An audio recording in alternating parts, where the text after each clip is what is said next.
Well, blessed morning, friends, folks. Back on the job, and without further ado, let's dive into Sarah Young's lesson. You know, I've been having these for a minute, and Sarah Young, this lesson here has helped me out a lot since a very long time. I've had this book for a while. Sarah Young has been accused of being a false prophet, so she must be doing something good because I'll be getting something out of this, and I don't see no false in what this is. If you see some false stuff in here, let me know. So check this out. November 29th, 2022. Let me infuse my peace into your innermost being. As you sit quietly in the light of my presence, you can sense peace growing within you. This is not something that you accomplish through self-discipline and willpower. It is opening yourself to receive my blessing. In this age of independence, people find it hard to acknowledge your neediness. However, I have taken you along a path that has highlighted your need for me, placing you in situations where your strengths were irrelevant and your weaknesses were glaringly evident. Through the aridity of these desert marches, I have drawn you closer and closer to me. You have discovered flowers of peace blossoming in the most desolate places. You have learned to thank me for hard times and difficult journeys, trusting that through them I accomplish my best work.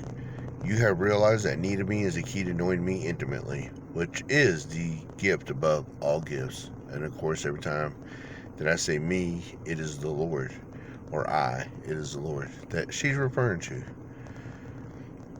And let's see, the scriptures that we have Isaiah 40 and 11 and 58 and 11. Both 11s. Let's get to that. Isaiah 40 and 11 reads, He will feed his flock like a shepherd. He will carry the lambs in his arms,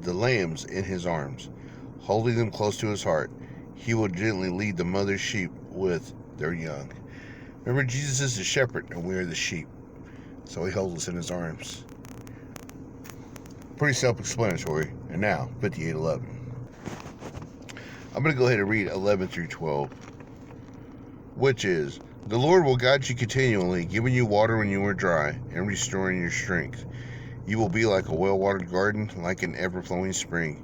Some of you will rebuild the deserted rooms of your cities. Then you will be renowned as a rebuilder of walls and a restorer of homes. Here in the tablet of your heart, that's the house where he resides. And he'll restore it. He'll restore it, redeem it, heal it, no matter what it is. I missed her, y'all, obviously. I miss my moheha wandana. We got Cubby dedicated. Cubby's just a baby. And there she is in my arms.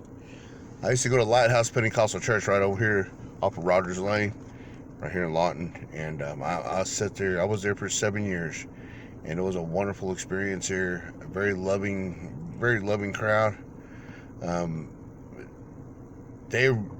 I went to the Lord there, I gave my heart to him on the altar, which was February 17th, 2008. Yeah. I just got out of jail February 12th on Lincoln's birthday, which is also Uncle Paul's birthday. Got out of jail, and then I said in a vow to the Lord in jail, wherever my mother-in-law and father-in-law go to church, that's where I'm going to go to church, Lord, because I know that they will pick a good one. And they've been going there for a while, and I went there, and sure enough, I was there for 7 years. 7, the number of completion, and 8 is a new beginning. In that 8th year, I went to Ouachita Full Gospel, and in that time, I was very hurt, because Annie had just left. So the pain in me was fresh, the bitterness was fresh. All the things to combat the Lord's walk in me, it was fresh, and it was painful. I was hurt, but yet I was like, Lord, even though it hurts, I thank you for this, because this is a trial that's testing the love that I have for this woman in you. And it's testing the love that I have for you in you. I need to put you first so that me and Annie, we come together. It would take 6 years, y'all. I didn't give up. There were times I wanted to give up, but I didn't give up. And now she's not here. She crossed the stars last year, December 23rd, a little bit before 6 in the morning. And it still hurts. Man, it still hurts. I still cry. But I got peace, y'all. And I thank the Lord. I thank Mahal for taking Moheha Wandana home. For taking her home, because she's not suffering no more. She suffered greatly. It was terrible. It was hard to have a good visit with her, a loving visit. She had her moments, But a lot of times when she lashed out, it wasn't because she was mad at me. It was because of the sickness in her. It was so maddening and so painful that it was beyond excruciating. Some of the things she used to tell me. But I thank him for taking her home. I thank him for taking my mom in 81 and all the others. I don't hate the Lord for it no more. I hated the Lord in 81 for taking my mom, but now I love him even more for taking her. I didn't know I was only 10, but now I'm 50. So 40 years later, more here and then here and then here. Love the Lord with all your heart, mind, soul, and strength, and you'll be a restorer of homes by his way higher than always as high priest. Be blessed in your iron journey today.